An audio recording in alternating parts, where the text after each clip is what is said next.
Hello and welcome to Indie Books, a showcase of independent authors and their works. I'm your host, Will Wilson, and we're so glad you could join us for our discussion with established and emerging independent authors about their books and their publishing experiences. Our call-in number is 646-595-3951, or join us in the chat room.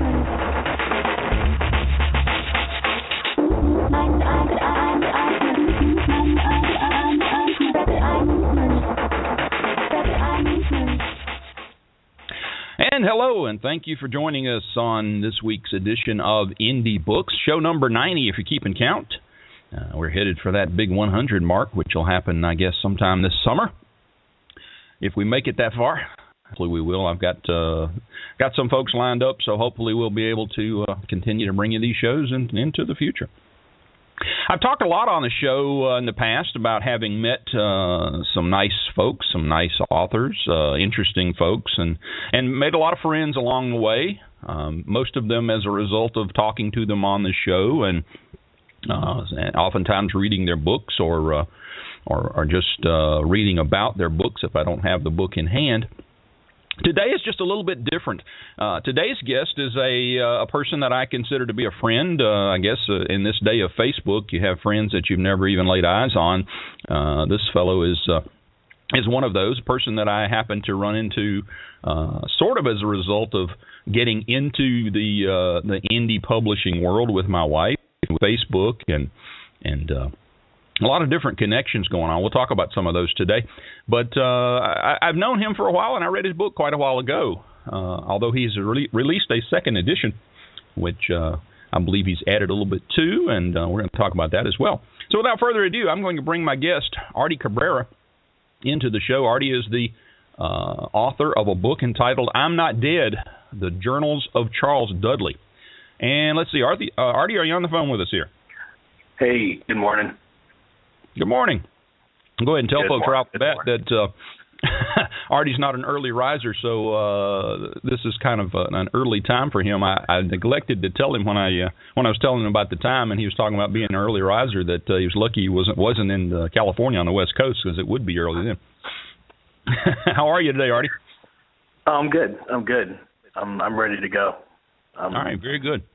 Well, we're looking forward to talking to you today and finding out more about you and about your book. Like I said before, I did read the book some time ago, and I think, as I recall, after I read the book initially, I offered you an opportunity to be on the show, and I guess you weren't quite ready at that point. You wanted to do a little more work on the book, as I recalled. You were getting ready to revise it, I guess, and come out with a second edition. So now that you've gotten that done, you decided you were ready to come talk to us, and we're certainly glad that you did. I'm going to start you off pretty much like everyone on the show and give you a chance to take control for a minute or two and just give us your best description. Tell us what the book is about, maybe, and why it's different than other books that we might be familiar with, and what would cause a person to say, yeah, that's one I really want to pick up and read. Well, okay. Well, I started writing Dudley at the end of 2010. And there was really no need to write a book. I wasn't even thinking about writing a book. I just needed an outlet to express what was going on at the time in my life. And, it really started out as a blog. I just wanted to write about 10 blogs, like a short story. And there was really no conscious effort to write this novel or do anything long term. It was just really me goofing around. And by the time I got to the 10-page mark, the story just kept unfolding. So it would turn into 15 pages, 20 pages, 25 pages.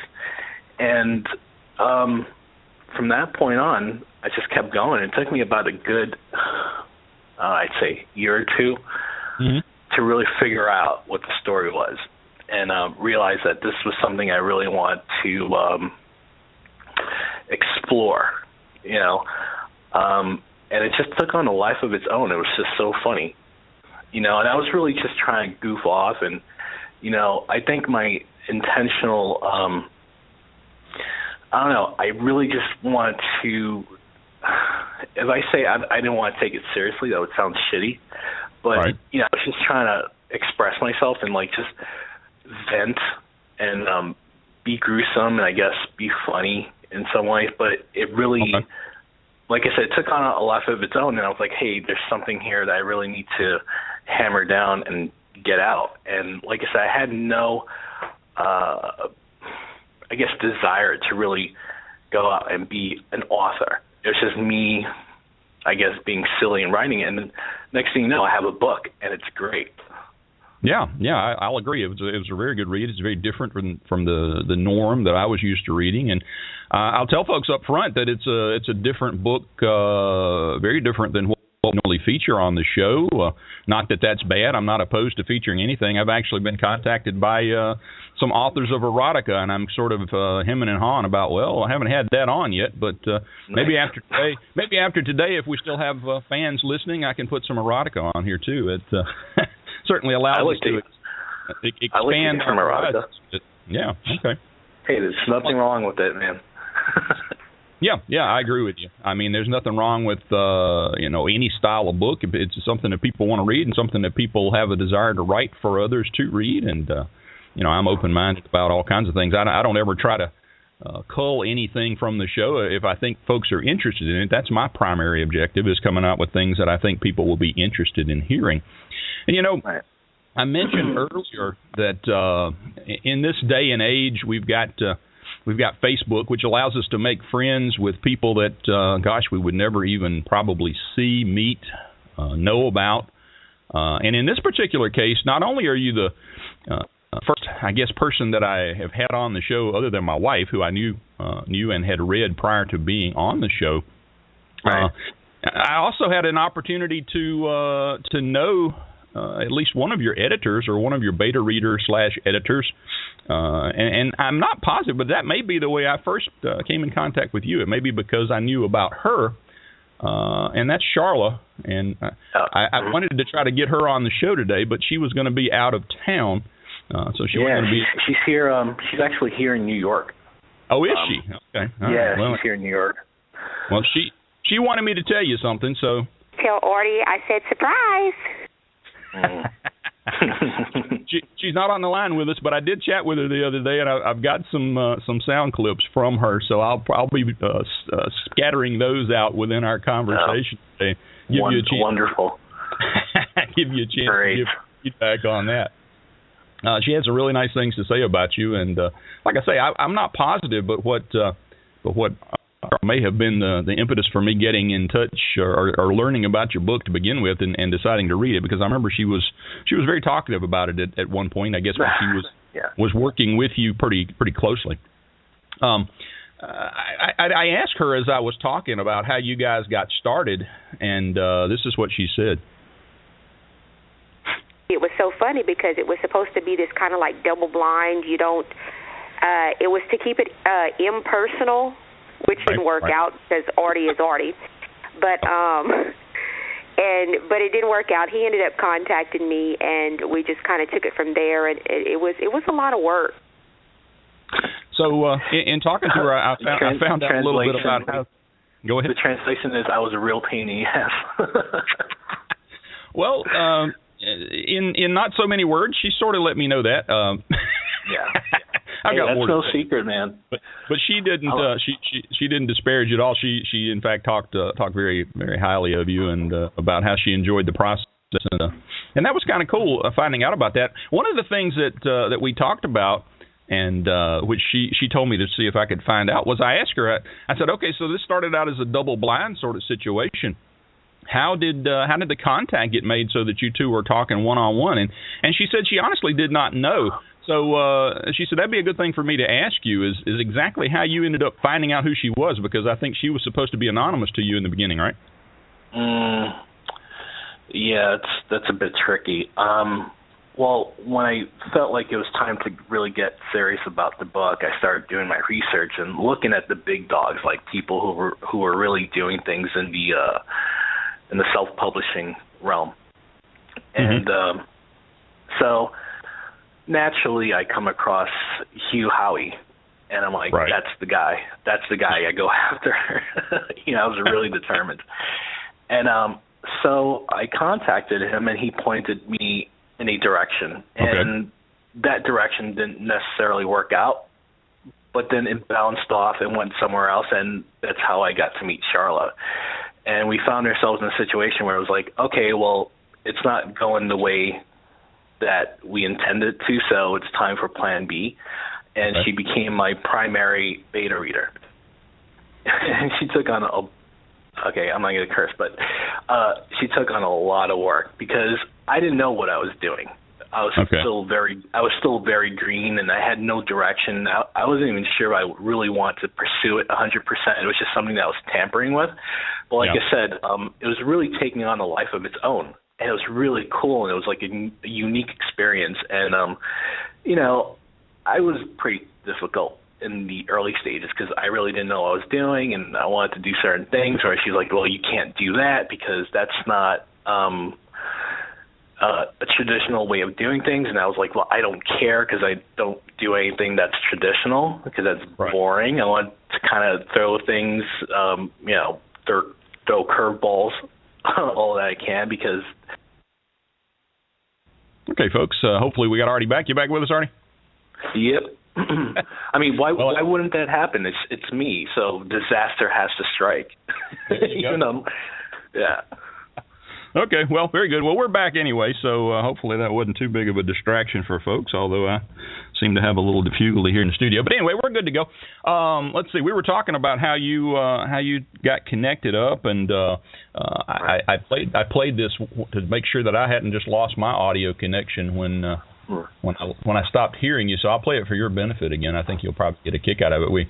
Charla and I sort of talked about how you guys connected and how you actually with her when it was supposed to be double blind, but we came to the conclusion she's a total stalker.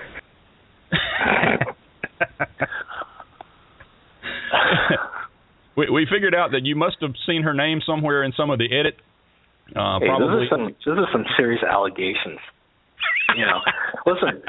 Okay, like I said, as I mentioned before, it wasn't going the way I wanted it to, so I naturally go to Plan B, because if I see an obstacle and something standing in my way, it's getting knocked over. And, you know, it was getting a little rough in the beginning because I guess like I said, my primary beta was just not present as much as I needed her to.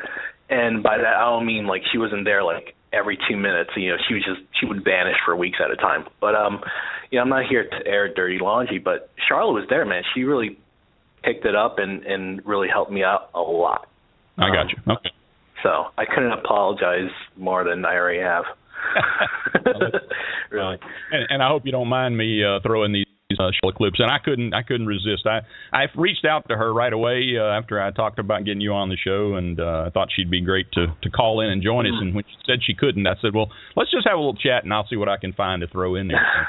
Hope you enjoy those. Just a little something to talk about too. But you know, we haven't talked an awful lot about the book in terms of what it's about. You know, I guess my initial impression when I first saw it and started reading about it was, okay, here's another zombie book. But this is really not a zombie book per se, is it? No. The last thing I wanted was a zombie book. And to be honest with you, the way it really started was, I was doing music for a good 20, 25 years. And, you know, I moved in with my my ex-girlfriend. She already had 2 kids of her own. And, you know, it was kind of like a culture shock, because I hadn't been around kids for such a long time. I didn't know what they were up to or what they were into. So I was bombarded by, like, all these video games. You know, my idea of video games was still like Super Mario Brothers, okay? Right. And these kids are coming in with like Resident Evil, and you know, that was introduced to like a slew of new games that, you know, that caught me off guard. And I'm sitting there going, man, these games are really violent. Mm-hmm. Like, whoa, what happened? There's just like this huge leap forward in video games. So, you know, and then I started like what I'd call like jamming out like with the kids, and like sitting there and go, hey, you know, this would be cool if this happened. And, you know, then I started, you know, just it was, like I said, it wasn't a really conscious effort to do anything writing wise, but I was so inspired by what I started seeing in like video games and just movies in general, and I needed a creative outlet. So I don't know, I can't. It was so organic and so subtle. You know, there was no planning behind it. So when someone asked me, what's the book about? And I couldn't even really tell you because it's just so, what's the word? I'm trying to find the perfect word here. There's like no agenda. It just kind of came out. So it was kind of like a purging. Right. You know, and the book is really not a zombie story. It's not an apocalyptic story. It's dressed up as one, but really at the end of the day, it's just a metaphor for what I was going through personally. So, yeah. I hope that was coherent enough. Good. I'll say that the book is very visceral to me. You know, as I read through it, it is a series, I guess is the best way of putting it, of journal entries. And they're pretty much stream of consciousness where, you know, we're either hearing or seeing what's going on in the present day for the primary character, Charlie, or sometimes we get flashbacks into his life prior to the apocalyptic event, if you will. Right. But you're telling me that all this was really a metaphor for something you were going through at the time? Yeah, I mean, I hope that doesn't like make the experience of reading the book sucky, because now you're looking at it from like a different perspective. Right. But yeah, I mean, like, look, the reason why it is in like first person, like journal form, is because I didn't know how to write a book.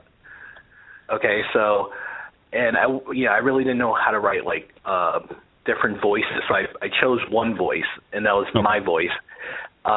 So it was really from a lack of experience. It was like my way of cheating. Like, okay, what's the best way I can like tackle this book?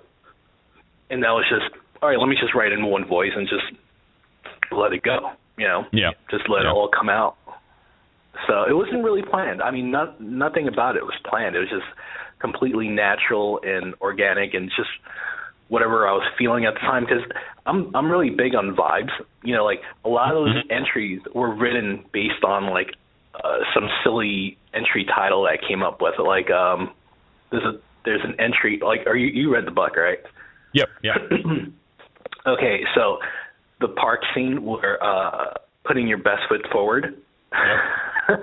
That just came out of nowhere, and from that title alone, I came up with this entire scene. I'm like, there's got to be a foot in here somewhere, and it's just so silly and ridiculous. I had to write it, you know, and you know, a lot of the book was me going, man, people are just gonna like not know what to do with this when they read it. It's just so out there. But you know, it's funny because when I put the book out, and like you know, Charlotte naturally liked it because she worked on it as hard as I did. Right. So, you know, whatever. But then when other people got their hands on it, they're like, hey, this is good. And I'm like, what? You're not supposed to like it. You know? What do you mean you like it? It's not meant to be good, you know? Or not that I was trying to sabotage it, but it was just so weird to me because it was just so left field. And, yeah, well, that's pretty much it. Yeah, well, I mean, I'd like to hear your perspective on the book. Because you know, I like to hear when other people throw it back at me because, you know, like I read the book like a million times, so I'm kind of numb to it, you know. So there are things in there that I'll see and go, oh, okay, you know, whatever. And then someone else will read and go, oh, my God, what is that? And I'll go, oh, okay, you know, whatever. So, you know, as I said, it struck me initially as it was going to be a zombie book, and I really enjoy zombie stories, and I like to watch zombie movies and TV shows and whatnot. But I guess the first thing that hit me was that what you described as the mutants, or for lack of a better word, the creatures in the book, they don't come across as being zombies. It's something different, and that was the first thing that hit me is, okay, this is different. This is unique. I've not seen this before, this same type of creature type scenario. These are not your traditional zombies. That's the first thing I saw. No. And I will say too. I will say too that the Best Foot Forward section or entry was indeed one of my favorites. In fact, I went back and reread that one last night in particular because I was trying to get my brain wrapped around the book again. It's been a while since I read it, but it just came across very unique and very creative, and that's another thing that Charlotte. And it was exciting to be able to collaborate with such a creative person, but our brains work in totally different ways. Yeah, I thought that was pretty cool. One of the things. Don't remind me. That's one of the things that she told me was that it was interesting working with you because you two were so different in your ways of thought, and I think that struck her as being a positive because she really did enjoy being able to stretch her mind a little bit and think about things in a way differently than maybe she was accustomed to. Sure, she says that now. Yeah, she says that now, but then back then I was getting lashed every day. You can't do this and you can't do that, and I'm like, but I want to because I guess part of me just likes I take these risks and I don't do them on purpose. It's just that's how I'm designed is to do quirky shit, and the discussion, a lot of the discussions we had was like, well, this isn't linear and this doesn't go this way. And I'm like, so, I wanted the book, I realized that towards the end, I wanted the book to kind of match the personality of the character. And that's chaotic. And, it would have been weird to me if the book was like perfectly written and, perfectly packaged, and it didn't match the personality of the character.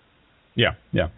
Well, so in terms of indie books, and that's what we feature here, the fact that the indie revolution has taken place gives you that opportunity that you obviously would never have had the opportunity to do before. And like you say, you didn't start out intending to write a book, but your thought processes that I will say she was, at least in retrospect, complimentary of, and the fact that you were the type of non-linear thinker that you actually are. She had some good things to say about your creativity.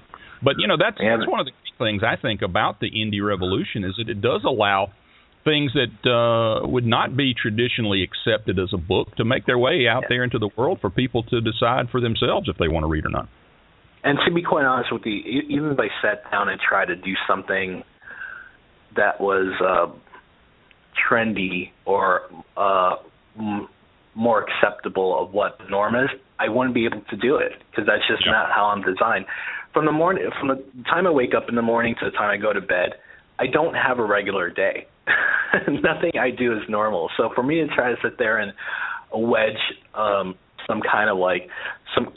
some kind of normal, like if I want to sit down and write like a vampire romance novel, I'd screw up because I wouldn't know how to. It would not be natural to me. So I'm naturally chaotic, and that's the best way I feel I need to be creative, because as soon as I start dictating what I do, it's gonna fall on its face. Sure. Well, now I'm sorry, but so going back to the whole zombie thing, the main, I guess, creature in the story is they're called deviants, right? Right. Now, if I was gonna my idea was if I was gonna sit here and devote 2 or 3 years of my life to writing a book, I didn't want what everyone else had. I didn't want everyone else's creature. I want my own exclusive creature. And yes, it's a zombie-esque, but I'm like, no, I want my own thing. I want my own Pandora's box. And and that's what I kind of set up to do during the process of writing.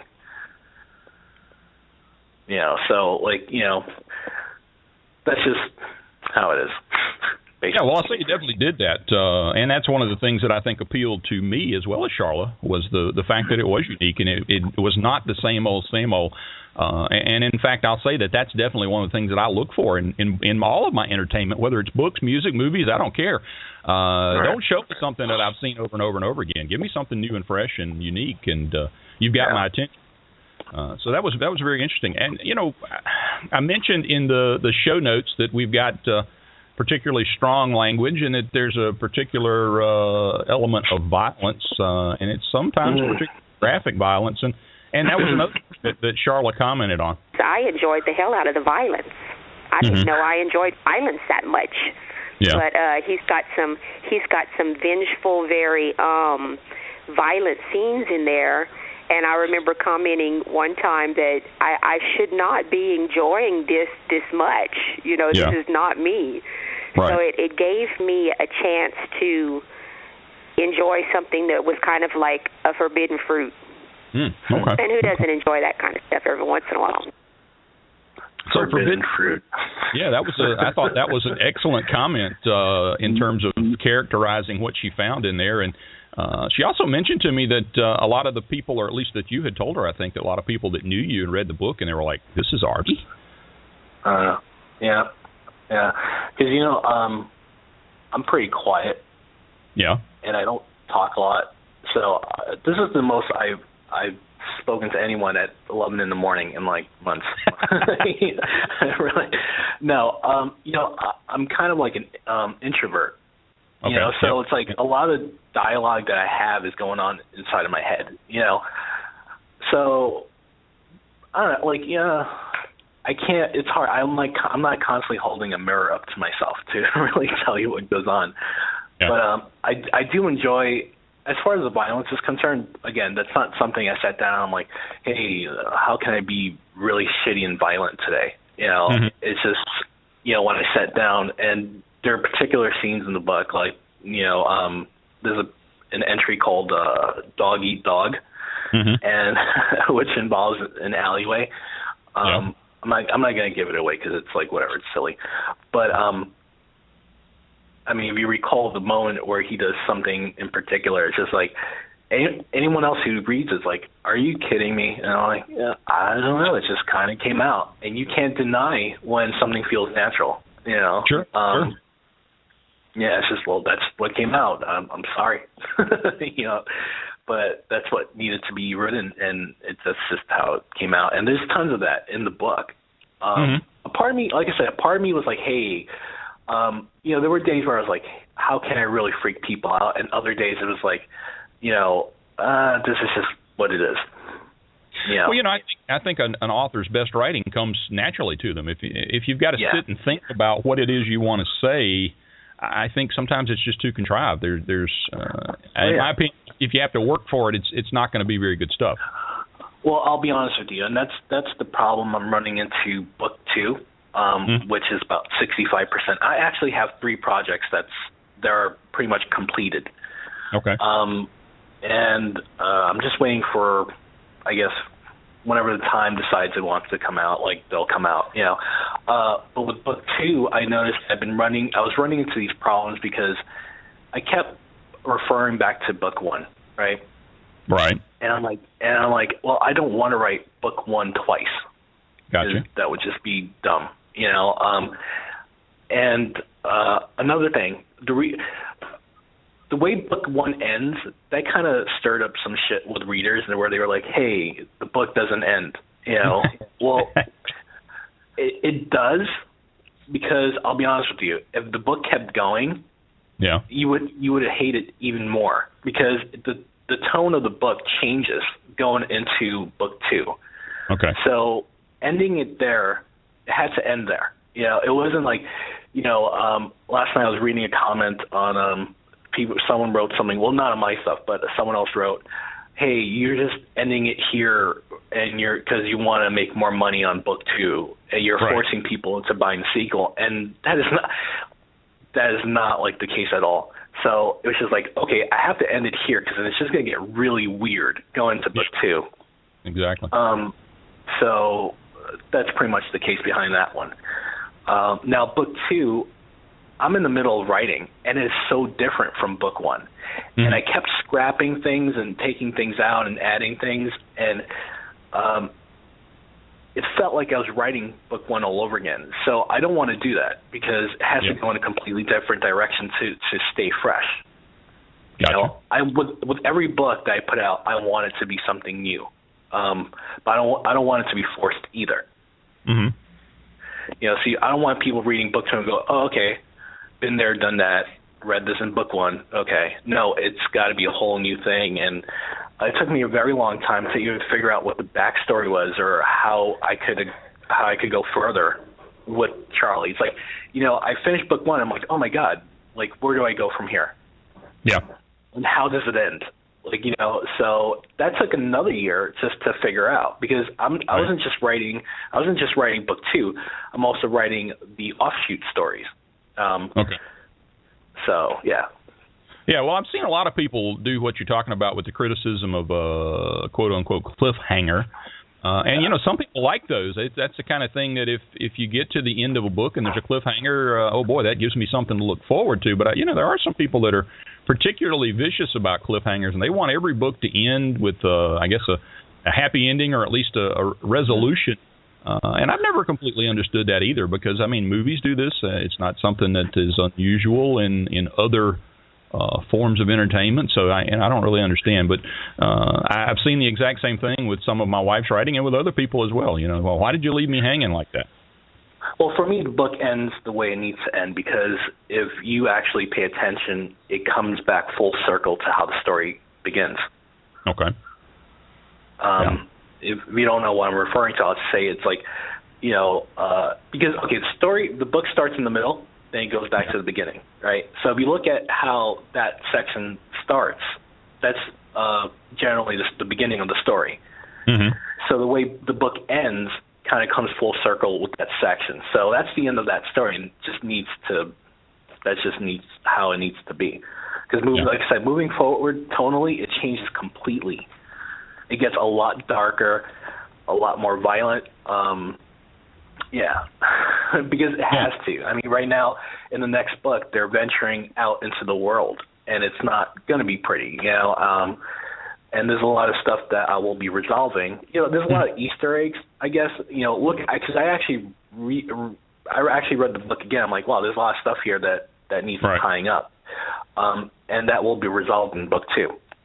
Okay. And it's going to be fun. It's going to be fun. Like I said, I want to write book 2 with the intentions of crushing the first book. And that'll happen. All right. Hopefully it will. We look forward to seeing more about that. The second book is same format, journal entries again, or are you deviating from that? No, it'll be journal entries. Okay. All right. Yeah. Like I said, it took me a while. It's taking me a while to write it because I noticed as well, like my writing voice is changing. Right. And I kind of have to keep myself on a leash because, like, I'll sit there and I'll write something and go, well, that's not something he would do. Okay. That's just my voice changing, so I kind of have to keep it balanced. I got you. Yeah. Well, you talked a little bit about the characters there, but let's talk a little bit about the setting. I know that the book is set in New York City, and I think that's the area that you're in there. You're very familiar with. How much of realism in terms of locations and whatnot did you include in the book, and did you have any reason for including those places? Yeah, it's all there. Those are all real places, with the exceptions of I made up a couple things like Taco Barn. That was like my version of Taco Bell because I don't like doing product placements in my story. Yeah, I understand that. I just don't. That's not something I like to do. Like you won't hear me talk about an iPad or whatever. So I like to generally make up my own little stupid brands, and because it's like I said, it's my Pandora's box. So I like to throw my own shit in there, So yeah. But as far as locations are concerned, they're all real. Like Casino Park is real. It's like one of the biggest parks in Queens. And I thought that would be such a cool playing ground where, Casino Park essentially is my monster island. And that's what I kind of wanted to do there. Yeah. Okay. Yeah, very interesting. It opens your eyes to some locations that I'm not familiar with. I have visited Manhattan, but beyond that, I don't know an awful lot of what's going on in the city of New York and the certain boroughs around and whatnot. But it's very interesting to see even if it was a sort of post-apocalyptic type view to see your thoughts and whatnot. One of the questions that we always ask on the show has to do with covers, and being that I knew about you early on and I guess sort of saw some of the development go on, I know that you went through some gyrations about getting the cover as it currently stands. This is not the cover that I saw when I read the book initially. Tell me a little bit about the cover process and what went through, what you went through to get to this current state. Well, which cover did you see? Was that one with the Unisphere on it? Yeah, I think so. That was sort of a globe-looking thing, yeah. Yeah, I wanted two different covers, I guess, one for the physical book and one for the KDP. Okay. And that's just, for no real reason. That was just, oh, hey, that's what I want, and it kind of happened. But the main cover is the orange one.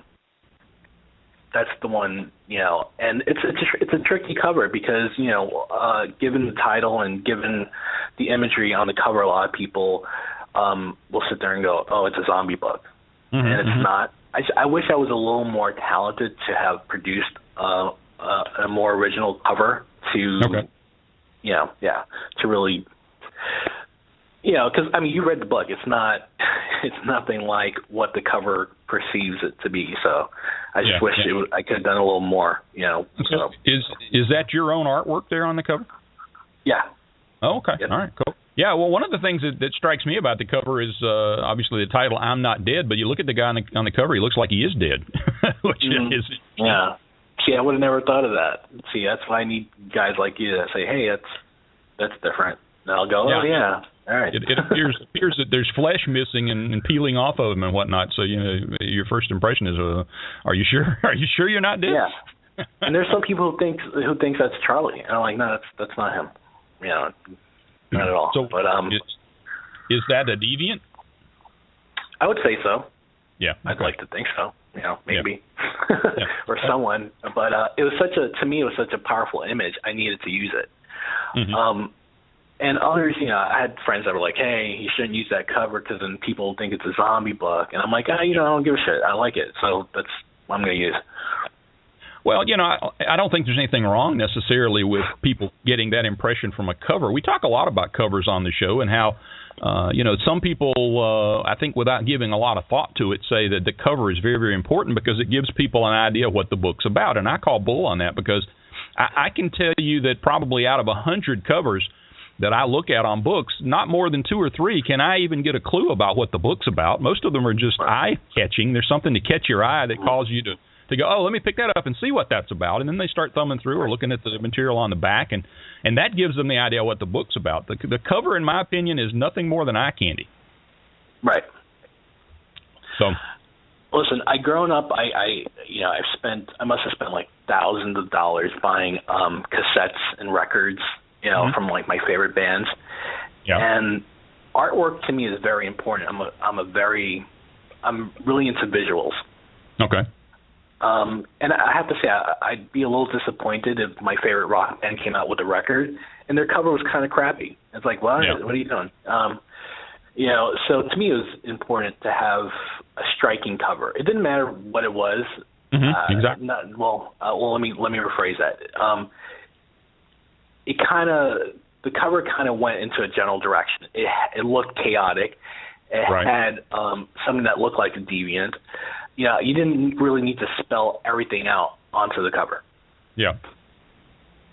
And I think that's a misperception sometimes that people tend to think is that the cover has to be an exact image or replica of something in the book, and I don't necessarily think so. I agree. Yeah. Well, you mentioned that you had 2 covers, one for the print book and one for ebook. So that leads me to a question that I always try to ask, and that is, what formats can people find you in? Are you in all the ebook stores, Nook, Kindle, whatnot, or just exclusive to Amazon? Just Amazon. Amazon. I tried doing the Nook thing and Kobo, and I figured, I'm just gonna keep it simple and keep it on Amazon. Okay. All right. Very good. It's a lot of juggling, to keep track on your dashboards and sales. And I'm like, let me just keep it here and this way, because I'm partially lazy, and I'm also juggling like Twitter accounts and the Facebook accounts, and I'm like, simplify my life. I just kept it down to one outlet. So since you're exclusive to Amazon, are you in the Unlimited program where people can get the book and read it for free if they're a member of that? Yes. Yeah. Okay. All right, very good. So folks that are listening can, if they're a member of the Kindle Unlimited or the Kindle Prime program, either way, you can pick the book up and give it a read. But I can't remember off the top of my head what the ebook price is, but it's certainly not terribly expensive. And I'd say if you're interested and intrigued by what we're talking about, you certainly wouldn't be disappointed in what you spend on it, I don't think. Oh, another thing is Charlotte was really pissed that there was no sex in the book. Did she tell you that? No, we didn't get into that by any chance. Oh, okay. I didn't hear that part at all. Yeah. So she wanted to be some sex, huh? Yeah, there's a scene where, it's kind of going that direction, and I just yanked it. Yeah, and her thing is like, well, why didn't she just go all the way? I'm like, because that's stupid. What happens is actually funnier than if I went all the way, And I don't know, I just don't like reading smut. The whole romance. It's not my thing. It's not my cup of tea. That's not a dig against romance writers. But when I'm reading it, I'm like, okay, not for me. Yeah, it strikes me as a little bit awkward as I read it. I have learned to read it over time as I've worked with different authors and my wife writing some of that kind of stuff in as a with a pen name, I guess I should say. But it's just not it's not something I enjoy reading. I much prefer reading the type of stuff that you write, visceral type things and things where you're talking about people's experiences and just the humanity of folk. That's what's interesting to me. I mean, sex is sex, and I guess that's great for some people, but it's not something that I necessarily want to read about. And besides, if I was trying to get my sexual fix, the last thing I would do is go open up a book. Yeah. It's like, well, okay, well, I got this piece of paper, I've got the internet, Lots of stuff. Yeah. So. Okay, if anybody's listening live, I just want to remind you that we're talking today with Artie Cabrera. We're talking about his book, I'm Not Dead, The Journals of Charles Dudley, and the phone lines are open as well as a chat room if you'd like to contribute or ask a question, or we'd love to hear from you. 646-595-3951 if you are listening. The number there on the top of the page. If you feel like calling in, we'd appreciate it. You talked about the fact that this did not start out as a book. You weren't to write necessarily a book. I'm assuming that probably means that this is your first foray into writing a book. Is that true? Oh, yeah. Like I said, it was really something that I was doing for myself because I needed to just to purge. I had nowhere to go creatively, which is why I got heavily into graphic design. At the time, I was playing music with my band, and we disbanded. So okay. I figured, okay, well, where can I turn to now? And I just started writing, and it just, it happened. Like I sat down at the computer, and I'm like, hey, I have this idea about a guy who is living alone, and his world is just falling apart around him. It's just crumbling. And, it was kind of like a diary for myself, but right. I added the horror twist to it, just to keep it interesting for myself. Okay. And it just ballooned from there, So are you at this point, since you're working on a sequel, another book in the story, are you trying to make writing then a career, or is it just a hobby that you've got?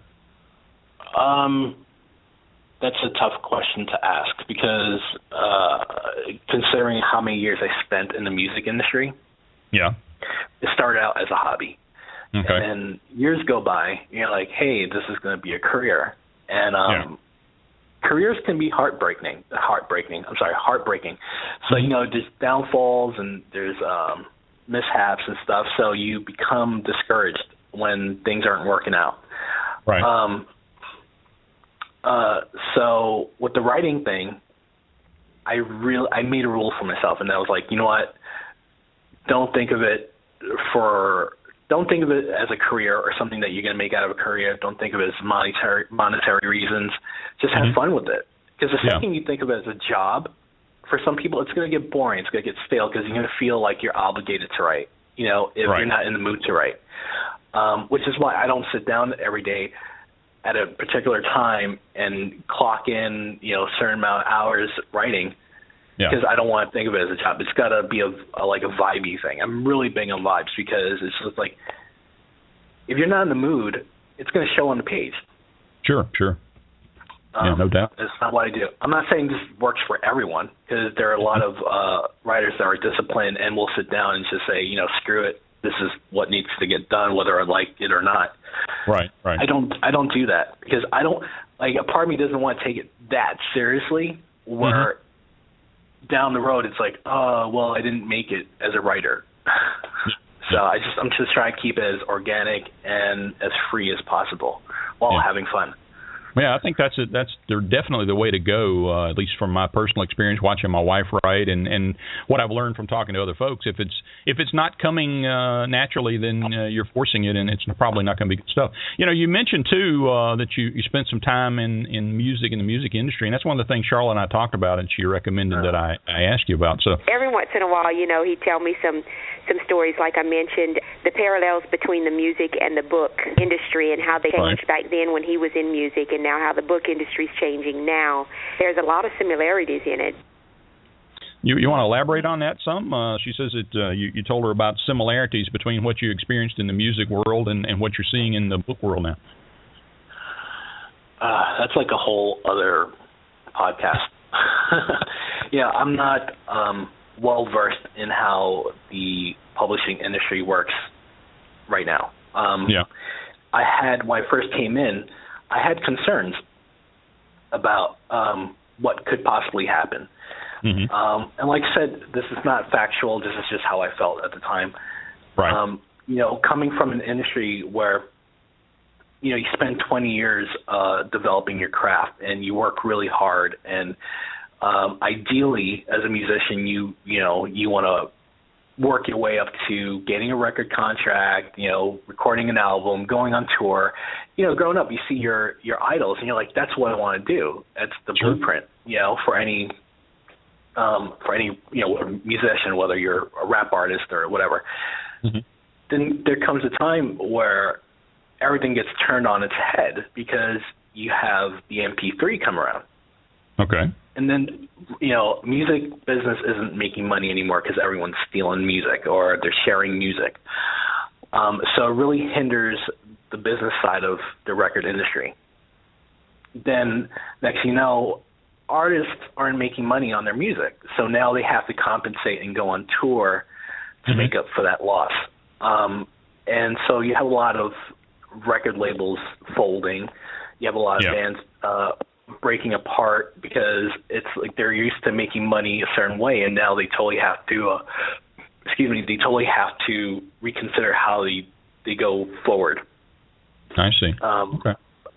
So with the publishing industry, 2 years ago, I sat in my room and I'm thinking, like, I hope this doesn't go the way of the MP3, or I hope this doesn't go the way of where, and the self-pub, like I said, when I first started, I had no idea what I was getting myself into. Like, I was under the impression that, like, hey, if I ever do take this seriously, I'd have to go get a literary agent and shop the book. I had no idea that Amazon had its Kindle program.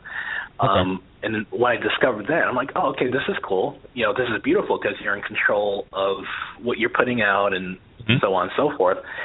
And I love the idea of that, and I love the idea of that in the music world. Because I don't like the idea of you're working 5 years, you bust your ass working on something that you love, and then you hand it over to another business, and you don't own it anymore.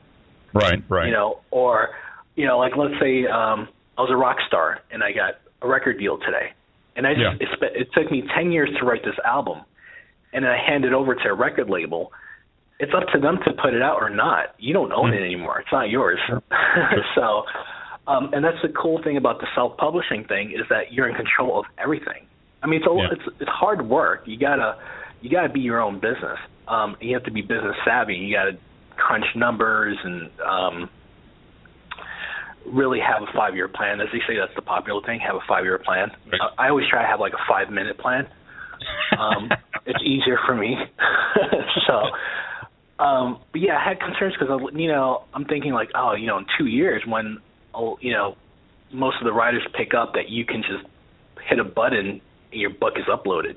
It's going to saturate, it's going to flood the business. It's going to flood the, it's going to flood the industry. And you're going to have whereas one day you had 500,000 independently published books. A year later, you're going to have 2 million, and then 2 years later, 5 million. Yeah. And it's going to be harder to get your work out there. But that's what makes it interesting. So what makes you work harder, Yeah. But it's unfortunate because working harder might hurt other aspects of the art. Yeah, yeah. And it doesn't necessarily always pay off either. I mean, you work your tail off and maybe not see anything out of it. Sure. And that's the thing. Like, if you come into any industry just thinking, hey, I'm going to become famous and, I'm going to become a millionaire, you're setting yourself up for huge disappointment because it doesn't work out for everyone. And I've seen people come and go, not in this industry, in the music industry. I've seen people rise really quick and fall just as quickly. Yeah. You're like, hey, that guy's going somewhere. Well, okay, not anymore. So you can't take things for granted, and you can't put all your eggs in one basket. And that's something that I'm doing here. Like, I'm not just, I promote my book heavily because I want to share it, but I have no, delusions that it's going to make me rich. I know it takes a lot of work. I know I have to write more material, and I just have to keep on going. Sure. And, I can't tell you when I'm going to be famous. That's not up to me.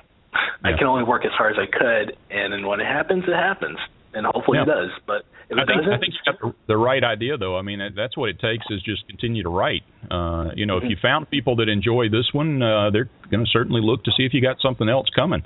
And that's, sure, I think if they don't like that.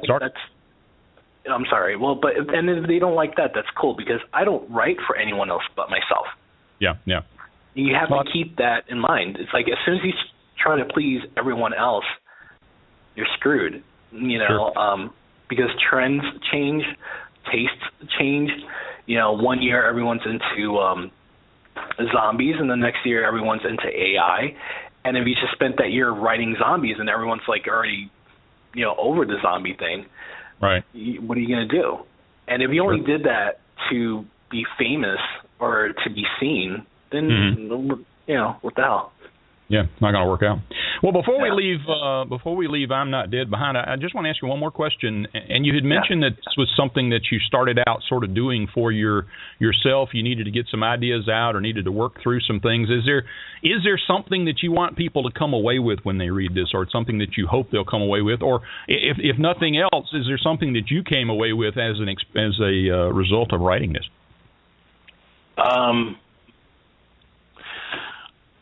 Well, once all said and done, it was therapeutic for me. Mm-hmm. I look at it two ways. The book is there's a lot of fun in the book. At the same time, there's a lot of heavy scenarios in the book.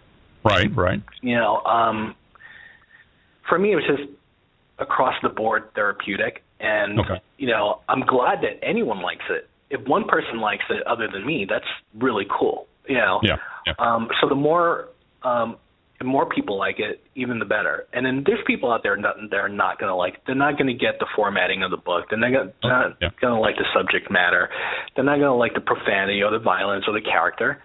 Well, it's not for you then, because this book speaks to a certain type of thing that I'm used to, and so.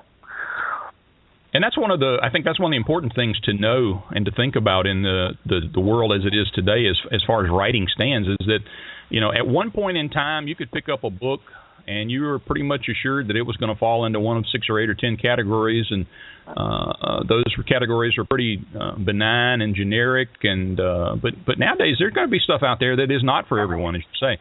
And one thing that just is one of my personal peeves is a person that writes a negative review after saying right off the bat that this is not a book not my kind of book, So I'm thinking, well, why the heck did you read it and then take the time to write a negative review about it if you don't know the kind of book you want to read? Yeah. I've had those. It's like, well, I couldn't get past the first 10 pages, so no redeeming value, yada, yada, whatever. Yeah. And then you go look at what they generally read, and it's like romance novels and young adult. How did you not know coming into a situation that this was not for you? but whatever, it happens. What are you going to do? You know, yeah, not a lot you can do. But I don't think those kinds of things influence people an awful lot. At least they don't me. If I'm looking at reviews for a book, I'm going to consider the entire picture, not just one individual review that saw the book negatively. Because I guess for my personal experience, I've learned over time that everything is not for everyone, and that's the reason for the channel changer on the TV, and the reason you got more than one book in a bookstore. The bottom line is this book was really just for me. Okay. It was like really important to me to get it out, and you know, and I would tell myself, look, if it never sees the light of day, it's still something that you did, something that you needed to do personally. Sure. I mean, that's the only accomplishment that I really needed. Yeah. Anything else above that is bonus. It's gravy. It's so cool. Right. Okay. Well, let's change gears a little bit. I like to ask some questions that maybe get a little closer to the author and help us to find out a little bit more about you. In terms of reading, I'm assuming from what I see online that you read a lot, and I guess that makes you an avid reader. What kinds of books would you say have been influential on you, both as a child and as an adult? Books and or authors that you think stand out in your mind? Well, I didn't do a lot of reading when I was younger because I was busy really, doing the music thing and listening to music. I mean, I would listen to music 24 hours a day. If I wasn't listening to music, I was playing it or writing it. Okay. But even then, I would read lyrics a lot. Mm-hmm. It's like the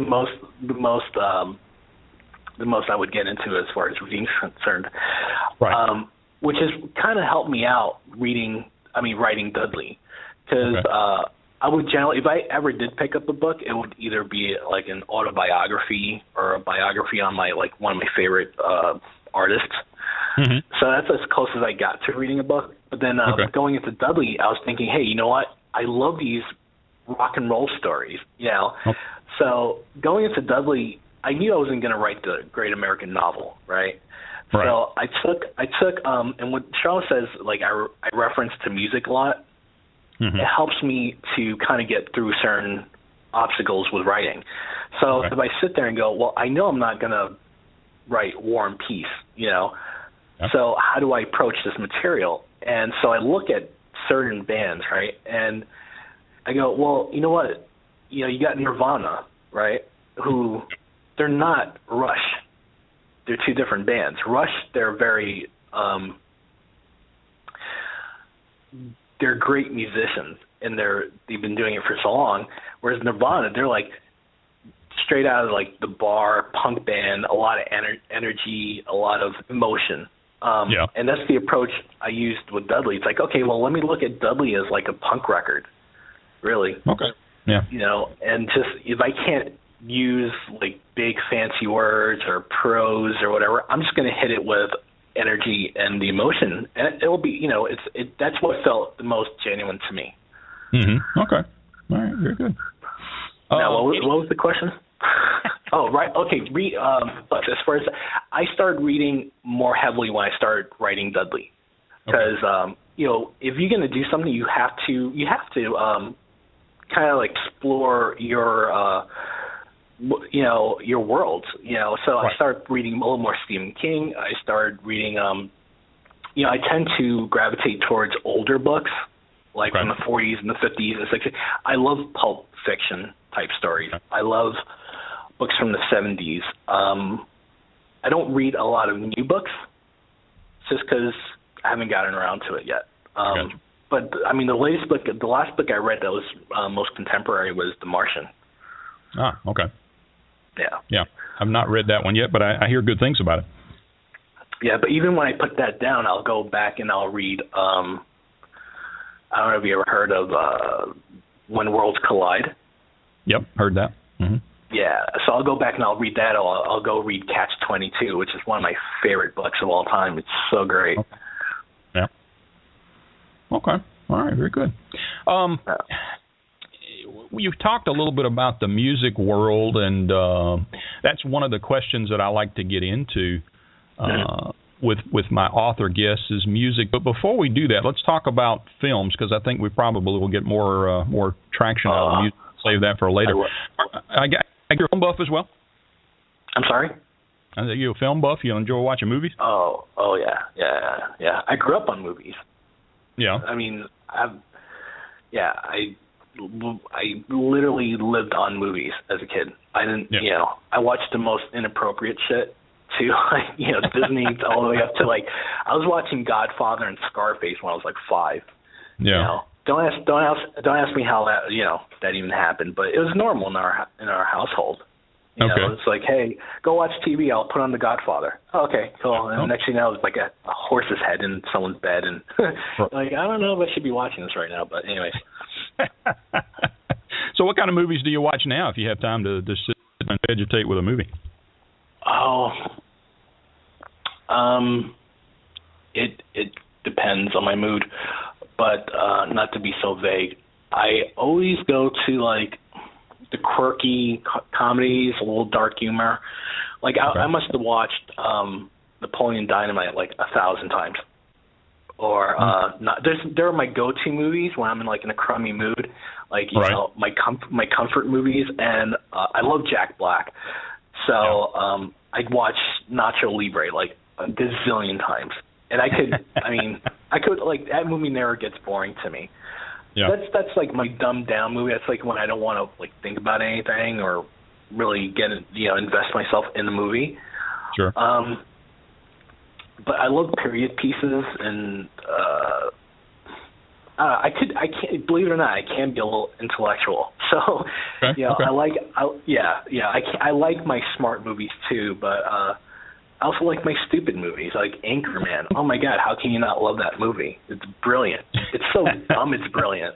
Yeah. It dumbs itself down so much that it actually becomes oh my God, this is just great. Yeah, you have to be sort of intelligent to be that dumb, I think, or to make something that. Yeah, exactly. Exactly. See, no one gets that. No one gets it. It's God, you're so stupid, but there's something so genius about it. Yeah, I know. What can I tell you? Yeah, I definitely think there has to be a certain amount of genius to make that kind of movie. So, I understand that. Right. Sure. That's what I tell everyone. Yeah. Over to the music side. Now, we talked about you spending a lot of time in music. What kind of music were we talking about? What kind of music did you make? I grew up in a household where every family member listened to something different. So my parents would listen to, my mom was crazy, she was a crazy Elvis fanatic. Ah, okay.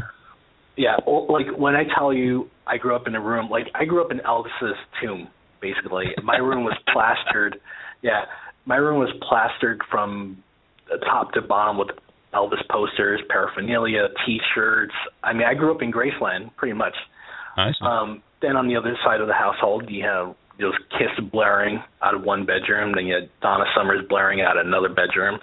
Then you had Spanish music or country music, and there's a lot of Beatles and a mishmash of disco and rock, and just pretty much everything. But when I started developing individual thoughts, I got into more the urban music, like hip hop and stuff, and I was heavily into that. And then in my teen years, I got into the rock stuff. Okay. So a lot of the Guns N' Roses and the Motley Crue and the Metallica and stuff. Yeah. And that's pretty much what I got into when I started playing in bands and stuff and writing music. That's pretty much what I gravitated to. Okay. Playing in bands, what instrument do you play? I started out playing drums, and drums were too loud. So I had to go to something a little quieter. And then so I picked up the bass. Okay. Because the guitar was too hard. It was wait, so 6 strings, 4 strings. Do the math. I'm all right, 4 strings sounds good. And I started jamming out with my buddies, who lived just practically down the street. And when I met them, they were in a band. I was doing nothing. I was just daydreaming. And so we started playing music together. And but from bass, I picked up the guitar. And then from the guitar, I started playing piano. And then somewhere down the road, I became a nightclub DJ, which is a whole other situation in itself. Well, so that takes me to a question that I sort of had brewing in the back of my head, and that is, I did some Googling before the show, of course, and when I Google your name and music, I find it seems like one song that has been taken and mixed. Gosh, it must be 50 or more times. Well, tell me about that. Yeah, don't even talk about it. I don't want to talk about it. It's such a stain on my life. I don't even want to discuss it. Okay. I mean, not to be negative. I want to be fair, and you brought it up, so let me just answer the question. When I was doing the whole dance industry thing, really, sure. Because we were musicians going into the club industry, and I was like a DJ, and then for some reason we were getting offers to write music because people would pick up on the fact that we were musicians, and when I say we, I'm talking about my band, and right. Like, hey, can you write this? And can you write? Because not for nothing, a lot of like dance producers and a lot of this dance stuff you hear. Yeah. The majority of them are not musicians. Yeah. I hate to say it, they're not. So when they find a person that can actually be a musician, it's like they're like the holy grail. But anyways, it's like, oh my God, you play music? Yeah, you're a music guy. No, but I don't do it. I'm like, all right, whatever. It's just stupid. It's just really dumb. But anyways, so that song is just something that I wrote. Right. It went out there, and in the internet world, you could just grab shit and remix it as many times as you want, and there's nothing I can do about it. Sure. I can't beat up the internet. So I've seen that. Like, I actually Googled that once. I'm like, oh my God! Like, if I could actually get a quarter, like every time the song shows up, I'd be rich. Well, I guess that's part of what was a curiosity to me. I mean, is that something that's common? If I were to Google some other person's name, would I find the same thing where somebody's taken that song and remixed it 50, 60 times? Definitely. Okay. All right. Yeah. So you can't stop it. Okay. Well, once you publish something and once you put anything on the internet, it's not yours anymore. Okay. Yeah. All right. Well, just found that interesting. I knew there was the music connection there, and having talked to Charla, I thought that I would check out and see what I could find out. And sure enough, there's your name 1,000 times. When I speak to Charla, I apologize. I'm sorry. Well, but I reference to music a lot more when I'm doing writing stuff because that's what I'm most familiar with, and there are a lot of similarities. There are a lot of parallels. Yeah. Sitting down and writing something, it's like, well, how do I approach this? And you got to read a lot of books, and this is the same philosophy as when you're a musician.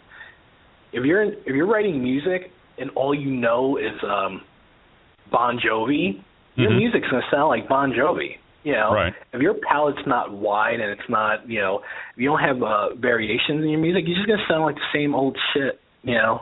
Sure. So you got to diversify your craft, and you got to listen to everything. And I'm doing that now with the writing. It's like I'm not just reading. To be honest with you, I don't read horror books. I read other kind of books, nonfiction. I'll get my hands on anything and just read it. And I tend to go back to the older books just because I love the language.